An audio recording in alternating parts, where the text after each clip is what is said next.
बिस्मिल्लाहिर्रहमानिर्रहीम। अस्सलाम वालेकुम। मैं हूं आपके साथ मोहम्मद मुदस्सिर। तो आज मैं हाजिर हूं एक बहुत ही अच्छी यूनिवर्सिटी के एडमिशन प्रोसेस के हवाले से, जिसे पंजाब यूनिवर्सिटी कहा जाता है, जो साल में एक दफा एडमिशन ओपन करती है, जिसके अंदर एमएस, एमफिल और पीएचडी प्रोग्राम के एडमिशन का आगाज हो चुका है।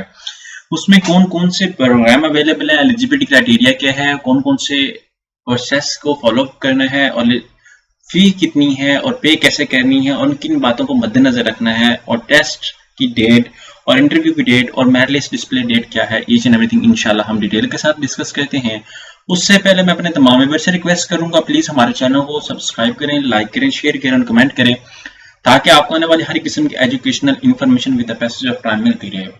अब बात यह है कि आपके बेनिफिट के लिए हमने होम अप्लाई की भी सर्विस शुरू की है। आप पाकिस्तान या इंटरनेशनल लेवल की किसी भी स्कॉलरशिप के लिए, किसी भी जॉब के लिए, किसी भी जगह एडमिशन के लिए अप्लाई करना चाहते हैं, तो आप घर बैठे एक कॉल और एक मैसेज पर अप्लाई करवा सकते हैं। इसके लिए हम आपका ऑनलाइन अप्लाई भी करेंगे, आपका बैंक का चालान भी पे करेंगे, आपके documentation, print, test fee, each and everything सारा कुछ प्रोसेस करेंगे। आपने जस्ट और जस्ट डॉक्यूमेंट्स लेने हैं और अपनी पेमेंट पे करनी है, और इंशाल्लाह हम आपको 100% विद इन वन और आपकी तमाम सर्विसेज, तमाम जो आपकी रिक्वायरमेंट होंगी उसको फिलअप करेंगे। अब हम बात कर लेते हैं, यहाँ पे मैं थोड़ा सा डिस्कस करता चलूं। जैसे कि आपको पता है कि 31 से एडमिशंस ओपन हो चुके हैं। आज 2 अगस्त है। तो आपको बता दूं कि यहाँ पे मैं बात करूं अगर प्लांट पैथोलॉजी की, यहाँ पे टेस्ट डेट जो है उसकी 21 अगस्त 2023 है। अब बाज को कैंडिडेट्स मिस्टेक क्या करते हैं, वो मिस्टेक ये करते हैं कि वो 2-3 से प्रोग्राम के अंदर अप्लाई कर लेते हैं, बट इशू ये आता है कि दोनों या तीनों प्रोग्राम की टेस्ट डेट सेम आती है। अगर आपने ऑप्शनल रखना है, 2 या 3 प्रोग्राम के अंदर अप्लाई करना चाह रहे हैं और आप उस क्राइटेरिया पे मीट भी कर रहे हैं, अब ये नहीं है कि अगर कंप्यूटर साइंस वाला स्टूडेंट है तो वो बायोलॉजी के किसी प्रोग्राम में अप्लाई कर रहा हो, और अगर कोई बायोलॉजी वाला स्टूडेंट है वो कंप्यूटर साइंस में अप्लाई कर रहा हो, या कोई बीबीए का स्टूडेंट है तो वो किसी मेडिकल के फील्ड में जा रहा हो। तो ऐसा नहीं है। जैसे ही आपका रेलिवेंट सब्जेक्ट है, आप उसके ही रेलिवेंट अप्लाई करेंगे। अब हम बात कर लेते हैं, टेस्ट डेट की डिस्कशन कर रहे थे। एग्जांपल से दैट आपका टेस्ट 21 को है, तो आपका कोई ऐसा प्रोग्राम होना चाहिए जिसका या तो टाइम आपका सेकंड टाइम हो। Example say that plant pathology एक 21 को है और आप चूज करते हैं प्लांट ब्रीडिंग एंड जेनेटिक्स, तो वो 21 को सेकंड टाइम है। तो आप इस तरह का कोई प्रोग्राम चूज कर सकते हैं, या आप ऐसे करेंगे 21 वाला चूज करें, या एग्रोनॉमी की जैसा है 22 का तो नेक्स्ट डे का चूज करें, रादर कि आप डिफरेंट वो प्रोग्राम चूज करें जो सेम आ रहे हो। तो आपने इस बात को मद्देनजर रखना है। इसी तरह मल्टीपल प्रोग्राम अवेलेबल है, नीचे एलिजिबिलिटी क्राइटेरिया भी मेंशन है, आप इसको भी देखें। यहाँ पे announcement of the test result की है कि वो जो है वो अक्टूबर 1 को है। उसी के बाद यहाँ पे interview session, successful candidates who are qualified, यहाँ पे वो सारा कुछ मेंशन है। उस पर display of first merit list की बात की जाती है, 12 अक्टूबर को है। आफ्टर दैट यहाँ पे display last date of depositing fees 14 है। यहाँ पे सारा कुछ मेंशन है।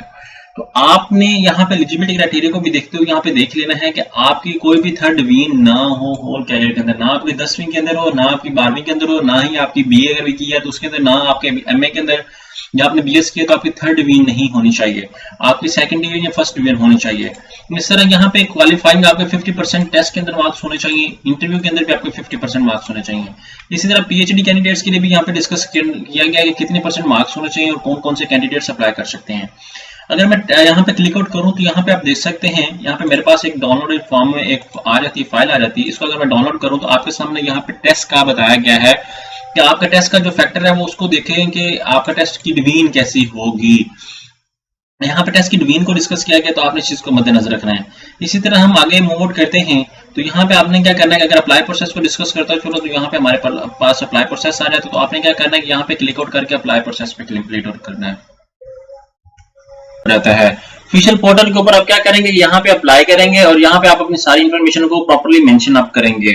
अब मेंशन कैसे करेंगे कि यहाँ पे देख लेंगे, यहाँ पे आपने अगर वो गैट वगैरह किसी ने जनरली दिया हुआ है तो वो गैट वगैरह नहीं यूज हो सकता, पीयू अपना डिपार्टमेंटल टेस्ट खुद लेती है। यहाँ पे आप अपना नेम देंगे, सारा कुछ each and everything accurately mention करेंगे। और second thing is that email आपने वो प्रोवाइड करनी जो आपके मोबाइल के अंदर लॉगिन हो। अगर आप ईमेल रिसीव नहीं करते तो आपको बड़ा इशू होगा। इसी तरह सारा कुछ हो चुका है, जब आप फाइनल फॉर्म को एजुकेशन इन्फॉर्मेशन अपनी ऐड अप करेंगे, इस तरह एक्सपीरियंस अपना ऐड करेंगे, कोई पब्लिकेशन की है वो ऐड करेंगे, और आफ्टर दैट अप्लाई करेंगे। तो अप्लाई करने के बाद आपके सामने फाइनल आपके पास एक रिव्यू आ जाएगा, उसके अंदर देखेंगे अगर कोई मिस्टेक है तो उसको चेंज आउट कर लें। अगर चेंज नहीं कर सकते तो आपने उसको कोई मिस्टेक आती है तो चेंज करें, अदरवाइज उसको सबमिट कर दें। जैसे ही सबमिट करेंगे तो आपके सामने डिफरेंट प्रोग्राम्स आ जाएंगे, आपने अपने इंटरेस्टेड प्रोग्राम के अकॉर्डिंग उसमें अप्लाई कर लेना है।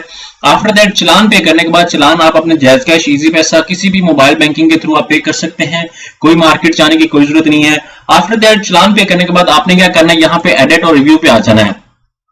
जैसे एडिट और रिव्यू पे आएंगे, यहाँ पे आपने अपना सीएनएससी नंबर देना और प्रोसीड पे क्लिक आउट करेंगे तो आपकी एप्लीकेशन यहाँ पे सामने ही ओपन हो जाएगी। वहां पे 3 ऑप्शन होंगे, एक प्रिंट चलान, एक एप्लीकेशन जनरेट और एक और ऑप्शन होगा प्रिंट एप्लीकेशन। तो आपने जनरेट चलाने के ऑप्शन पे क्लिक आउट करना है, जैसे ग्रीन कलर में मेंशन होगा आपने उस पर जनरेट के ऊपर क्लिक आउट करना है। जैसे क्लिक आउट करेंगे तो वहां पे आपके सामने पेमेंट डिटेल पूछी जाएगी कि आपने चलान पे किया तो किस वे से पे किया, आपने ऑनलाइन बैंकिंग यूज की, एचबीएल चलान या यूबीएल, क्योंकि 3 मेथड है पेमेंट के। तो आपने अगर ऑनलाइन बैंकिंग के थ्रू किया होगा तो वन बिल लिंक आता है, तो वन बिल लिंक को आप यूज करेंगे, ठीक है। उसके बाद यहाँ पे टाइप करेंगे, उसके बाद वो स्क्रीनशॉट जो आपने पे किया होगा वो यहाँ पे मेंशन करना, डेट मेंशन करना, सबमिट कर देना है। जैसे सबमिट करेंगे तो आपको एक फाइनल एप्लीकेशन और एक मेल आपके मोबाइल पे चली जाएगी, आपके लैपटॉप पे चली जाएगी। तो ये एक प्रॉपर प्रोसीजर है अप्लाई करने का। अगर किसी को अप्लाई करवाना हो तो प्लीज हमसे अप्लाई करवाएं, हम आपको प्रॉपर तरीके से फैसिलिटी प्रोवाइड करेंगे। जज़ाकल्लाह, शुक्रिया, अल्लाह हाफिज।